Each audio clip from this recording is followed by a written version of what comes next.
I Hope This Doesn't Find You by Liang. Chapter 2. I spent the next hour talking until my throat hurts. It's not as if the school campus is even that big. We have 3 buildings in total, all designed in the same boring rectangular style with white framed windows and gable roofs, and spread out around the main oval. The issue is more that there's a lot of explaining to do, like why photos of the senior teachers have been cut out and glued to the ceiling. It's a gesture of appreciation and respect, I tell them, because prank is not the right word here. At Woodville, teachers and students are on very close terms, and we're encouraged to express ourselves in creative ways. Every time we walk through these beautiful halls, we're reminded that our teachers are always looking down on us from above, like angels or God, or why there's a massive statue of a green donkey in the middle of the hall when our mascot is meant to be a horse, and our school colors are blue and white. Donkeys are symbolic, I lie on the spot. In truth, our deputy principal who'd ordered the cursed statue apparently just isn't very sensitive to either colors or animals. It could have been worse. I guess she could have ordered a statue of a cow. They stand for determination and hard work and grit, all crucial school values we take to heart. Or why the schedules on the bulletin board says our next assembly will be happening at 9 a.m., 10 a.m., 10:20 a.m., 3 p.m., 2:35 p.m., and somehow also 8 p.m. We like to be very flexible, I say, ushering them along.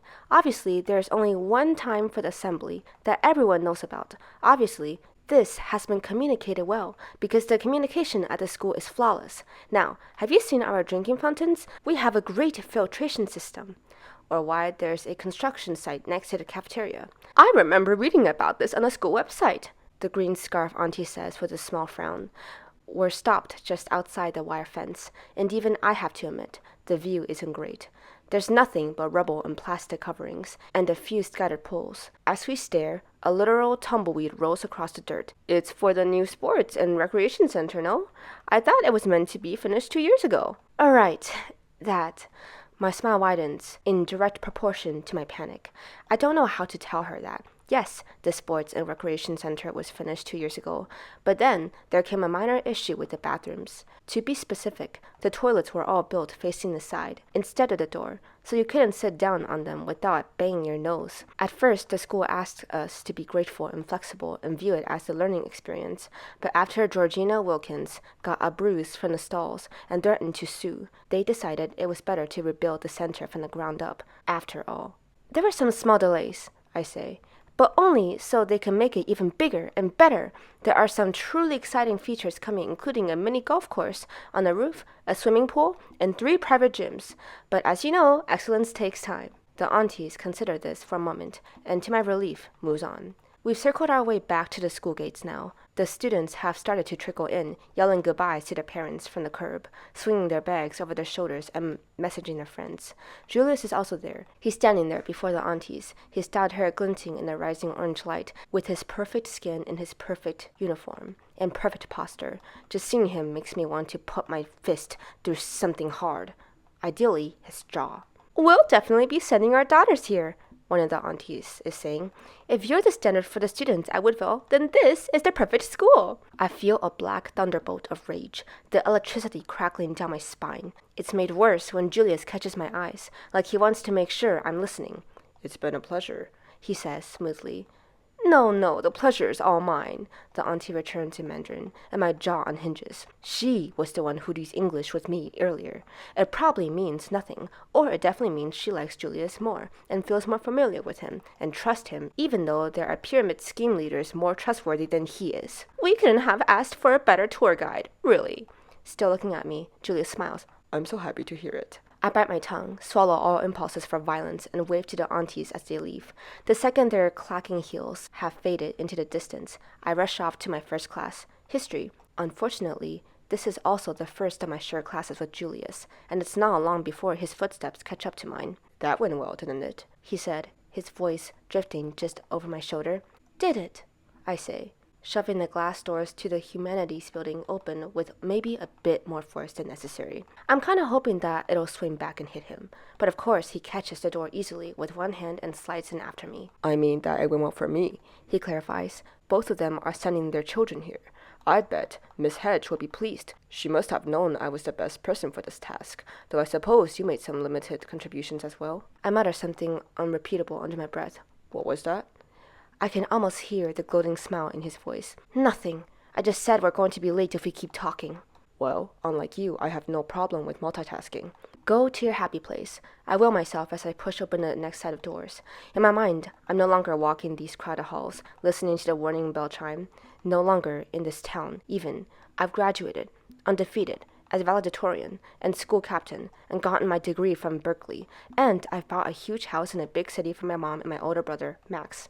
Ideally, he would have managed to actually find a job on his own after finishing his expensive sports university, but this is meant to be an achievable dream, not an alternate reality. In the new house, there are more windows than walls, and at dawn, the sunlight turns everything into gold. We'll have vases full of fresh jasmines and chocolate-covered strawberries for dessert and lunches outside in our own garden. My mom will still run her bakery, but she won't have to work 12 hours a day, and we won't be understaffed anymore, and we'll only go to sneak out taro buns and tuna rolls warm from the oven. It'll be just us, and we won't need anyone else. Our lives will be better than they used to be, with my dad around. I'll do everything he should have done, provide everything he should have provided. I'll do so much that nobody will feel his absence lingering in our living room like a silent ghost anymore. Maybe Mom will even start smiling again. All I have to do to make that life happen is push through these last few months, turn in all my homework on time, and ace every remaining test and make my teachers happy so I can keep my conditional offer of admission to Berkeley. Abigail always enjoys placing emphasis on the admission part, but I'm more concerned about the conditional part. So, just a few more months of this, which sounds simple enough, but at the thought, I feel a pressure that's almost like a physical force crushing my ribs.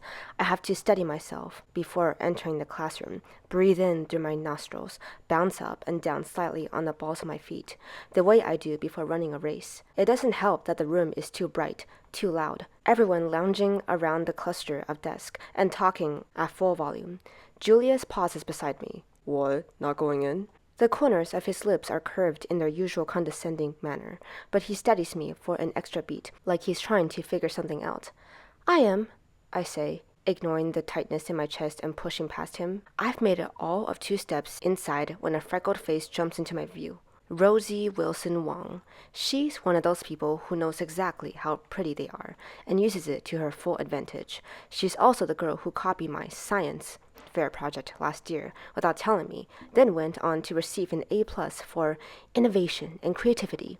Sadie! She gushes, which is a bad sign right away. Science project aside, Rosie and I are on amicable terms, but that's because I've made it my mission to be in amicable terms with everyone, or at least appear to be.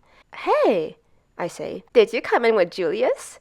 She peers over at him, which what feels like unnecessary appreciation, then adds, he's so great, isn't he? I don't know whether to laugh or cough up blood.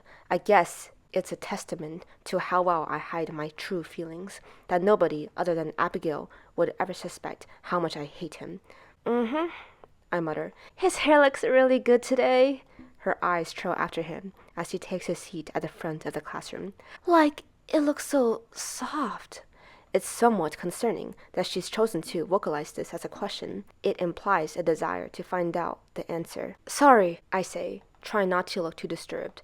Were you going to ask me something? Right, yeah. She beams at me. I was just wondering if you could send me your notes. Oh, sure. For history, you mean, or for all our history classes so far this semester, she says, quickly. You know, because of that exam coming up next month. And like, sure, I could technically use my own notes, but your notes are so much more comprehensive and organized. Oh, I say again. Yeah, I guess I could. Perfect, she says, squeezing my wrist. Her long acrylic nails scratch my skin, but I stay still. You're such a saint, Sadie, a true lifesaver. The compliment goes down my throat like syrup, warming me up from within. It's embarrassing how tight I latch on to these little pieces of validation, how much I want to be liked, to make everyone happy. Sometimes I think I would give them one of my own arms if they asked very nicely. Rosie moves to her desk by the window, where her tight-knit circle of friends are sitting. All of them are gorgeous. Most of them are dancers, and a significant overlapping portion of them are influencers. Yesterday, one of them posted a 10-second video of themselves standing before a mirror and bobbing their head. It received 70,000 likes, and the comments were flooded with people begging to be adopted or run over by her Porsche. By the way, Rosie calls over her shoulder, could you scan your notes in color and sort them by date and topic? And could you add in your practice essay too? Just send it all over to my school email by tonight. Hey, would you send it to me too? Her friend, the head bobbing influencer herself, winks at me. Me too, please. While you're at it, me too, please. Her other friend chimes in. I nod once, weakly, and they all turn their heads back to giggle about something on their phones. Thanks, Rosie says, without glancing up again. Much love. I swallow, her previous compliment threatening to make its way back up. But that's fine. It's no big deal. Certainly no reason to get worked up. I made a mental note to run to the school printers this afternoon before I head off to my mom's bakery. I'll push back my already tight schedule by about 30 minutes, which means I'll have to shorten my evening run to only 5 miles, or eat dinner while I work, or maybe both, but maybe it's not an issue. I take another deep breath, though it sounds strained to my own ears, and a little frantic, like someone who's been underwater too long coming up for air right before diving down again. No big deal at all. I've already pulled out my notebook and written down today's date when Abigail Ahn waltzes in as if she isn't 7 minutes late. I would ask her to at least try to be more subtle, but that would be asking the impossible. Abigail is basically a walking glow in the dark, ! With her platinum silver hair and rolled up skirt, and platform combat boots, which are really just stylish stilts. They thud over the carpet as she makes her way toward me. Miss Hedge has told her off multiple times for not wearing proper school shoes, but Abigail ended up writing a 5-page thesis about why her boots did in fact meet all the requirements for school shoes, complete with a proper bibliography and everything. I don't think she ever put so much effort into any of her actual essays before. I've arrived! Abigail announces to the class in general. Our history teacher, Miss Rachel, glances up from her desk. That's nice. Take your seat, Abigail. No other teacher would be so chill about it, but that's one of the reasons why Miss Rachel is universally adored. The other reasons being that she's in her 20s. She throws Christmas-themed pizza parties at the end of every school year, and her surname sounds like a first name, thereby creating the illusion that we're on a casual first-name basis with her. I'm giving you half of this period to work on your group project, Miss Rachel tells Abigail. Of course, seeing as it's due by 9 o'clock, I would assume that you're pretty much finished, but I like to be generous. Abigail offers the teacher a mock salute, then drops into the seat beside me. Hello, darling, she says. She started calling people darling, ironically, last year, but it seems to have entered her permanent vocabulary. The same goes for bamboozled vex, and the random self-invented phrase, fumble the birdie. I finish underlining the date with my ruler so it's perfectly straight. This is like my version of drugs. Hi, I say. Do I really want to know why you're late? Why else? My sister got into a fight with Liam again, so he canceled last minute. I had to walk 2.5 miles here in these heels. She kicks out her boots for emphasis. Have you considered, I don't know, not relying on your sister? On and off boyfriend for your daily commute? Liam drives a Lamborghini. So, I'm a fan of expensive cars. I snored. You're such a capitalist. I like to think I'm supporting the people, contributing to our economy. I rest my case, and it's not like he bought that car with his own money, I point out. He's a Fjorde. His parents probably gave it to him for his 20th birthday as a little bonus to go with his new villa in Sanya. But money aside, I just feel like he's sort of a red flag. He is not. He has a little red flag hanging in his car. Okay, but you can say that about all men everywhere, Abigail says. You don't trust any of them. Maybe she's right. I definitely don't trust Liam, but I guess I should also give him some credit. He's the only reason Abigail and I are friends in the first place. When he started dropping Abigail off at school 3 years ago, someone had misunderstood the situation and spread the rumor that Abigail was dating a guy way older than her for money. As with anything else at Woodville, it traveled to basically everyone, including the receptionist. By the end of second period, even though we'd never exchanged more than a few words with each other, I hadn't been able to resist stopping by her locker during a break to ask if she was okay. She was shockingly, in fact, she found the whole thing hilarious. I was surprised someone could genuinely not care what other people thought of her when her situation was my very worst nightmare. She was surprised that someone could genuinely care about a random stranger and sacrifice their own free time to comfort them. So we spent recess chatting, and then the next period, and then the last hour of school, at which point it only makes sense for us to exchange numbers and continue the conversation at home. I'm telling you, he's not a bad person. I have perfect gut instincts when it comes to this stuff. I've correctly predicted the breakup of every couple in our year level so far, haven't I? She's saying. She rummages through her bag. I swear I hear something cracking inside it, and tugs out a blunt pencil, a crumpled worksheet from last year, a bag of sour worms, and her lunch for the day. It must have been packed by her mom. The bread crusts are removed, the carrots are cut in the shape of hearts, and there's a sticky note that says, "You're a star." Her parents are big believers in positive messages, but they're also big believers in Abigail. Before visiting her house, I'd assumed that kind of unconditional love and support only existed in old sitcoms. Oh, how was the parent tour, by the way? I lost, I say bitterly. I keep my voice as quiet as possible, because I'd rather die than let Julius overhear me admitting defeat. You lost? Abigail repeats, laughing. You can't lose a tour. I can. I did. I have.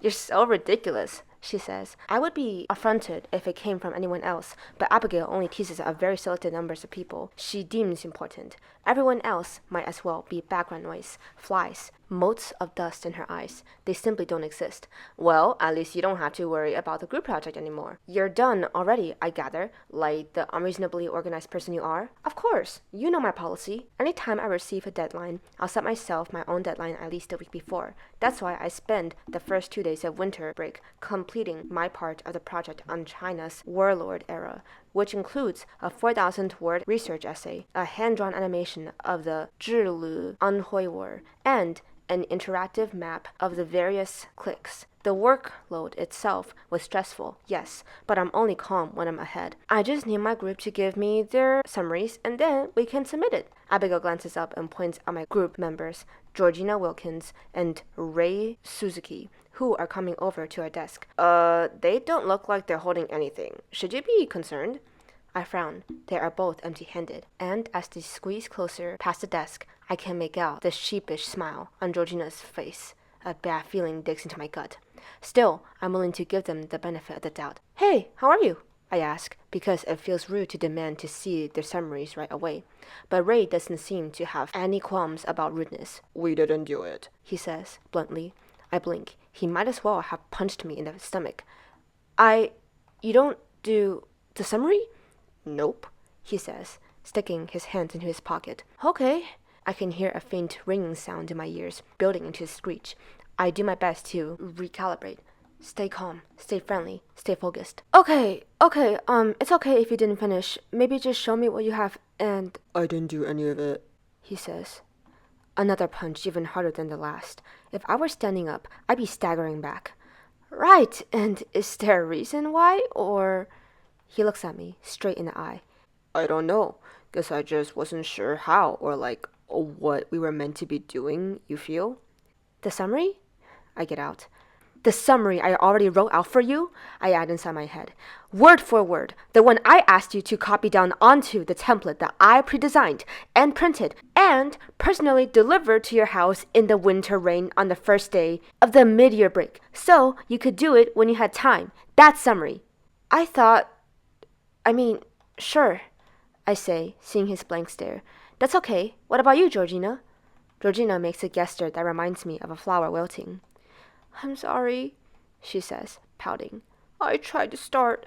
I promise, but my face still hurts from when I hit my nose against the bathroom wall. I thought you said you were fine, Ray says.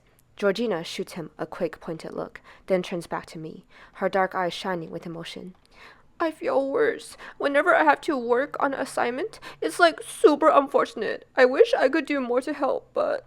Stay calm, I remind myself. I clenched the muscles in my arm so hard they hurt and then, very slowly, forced them to relax again. I repeat this until I no longer feel like committing murder.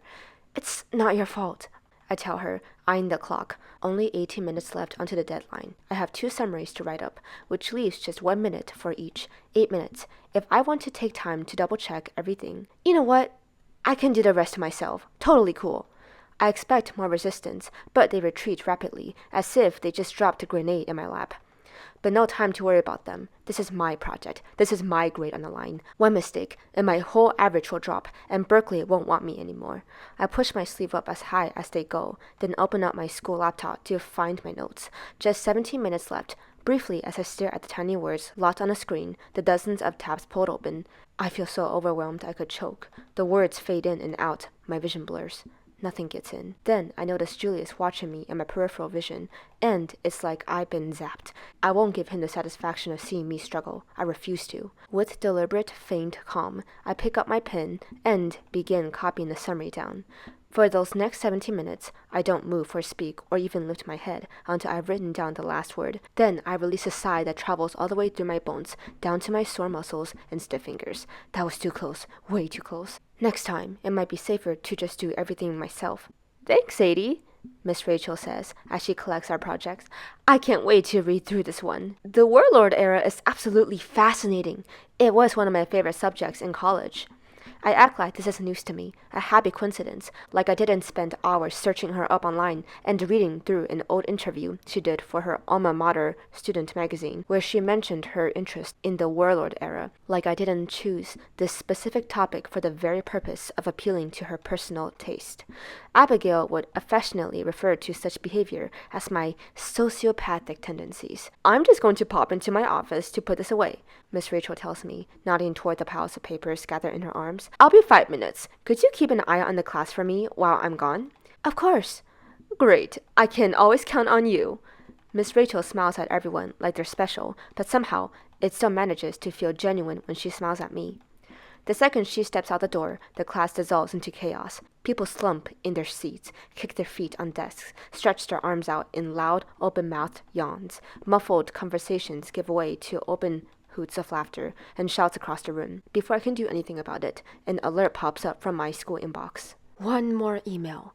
My heart leaps. I'm praying it's a reply from Mr. K, our math teacher. I sent him a desperate email after midnight yesterday about one of the bonus questions. Unfortunately, I still have all my tabs open, and my aging laptop is clearly protesting. I have to click my inbox about 20 times before the rainbow spinning wheel disappears. Then I glance at the name of the sender, and my hope whittles away into rage. It's from Julius. Just so you know, Miss Rachel took a peek at our group project earlier and said it looked, and I quote, phenomenal.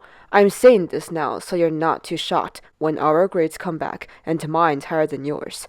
I know how upset you get every time I win. Best regards, Julius Gom, school captain. I snap my head up, my eyes going straight to him, but he's turned away, chatting to the pretty girl standing next to him. As he laughs, I'm gripped by the visceral urge to march up there and shake him by the shoulders, dig my nails into his smooth skin. I want to leave a permanent mark. I want him to feel it, to hurt. I want to destroy him. Sadie. Abigail's voice sounds 1,000 miles away, even though she's sitting right next to me. There's a vein in your temple that looks like it should be examined by a health professional.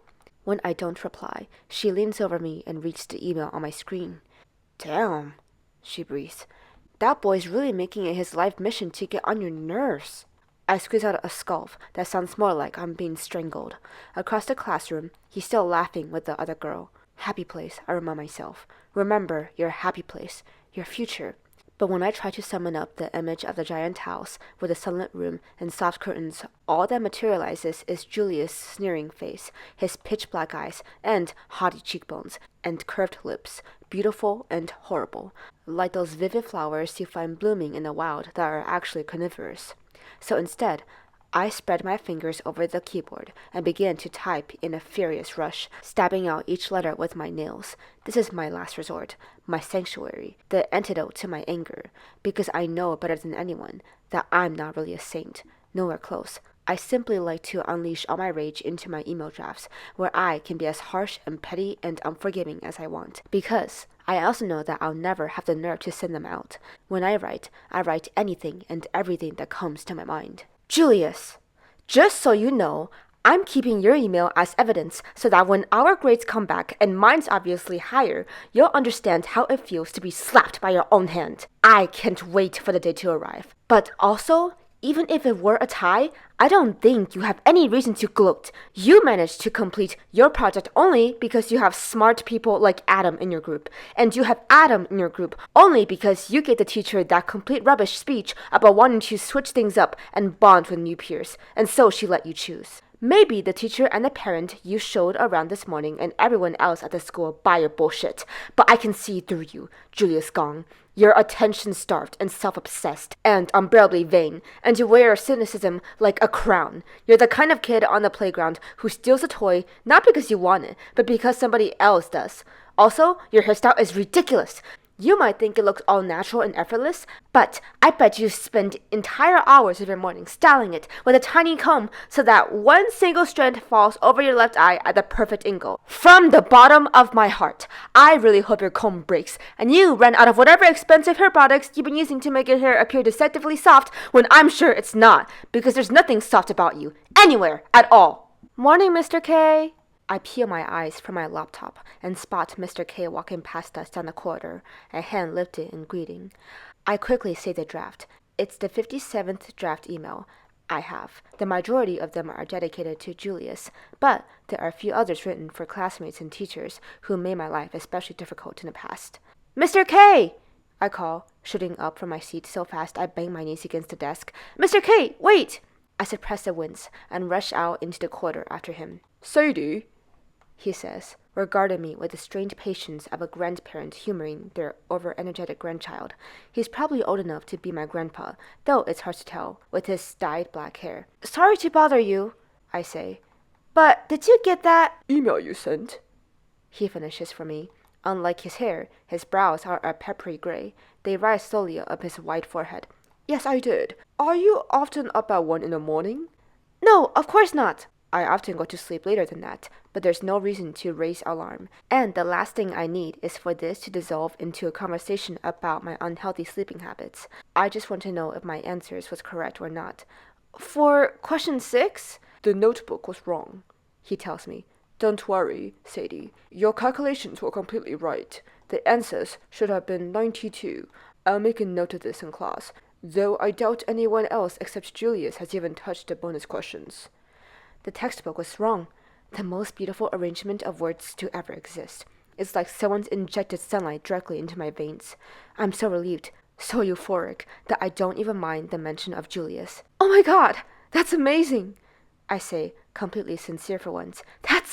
Thank you so much, Mr. K. I redid my calculations so many times, I tried like 8 different methods. I bet you did, he says. And this time, the corners of his lips rise too, with mild amusement. Was that all? Yes, I babble, my face splitting into a beam. Yes, thanks again. You have no idea.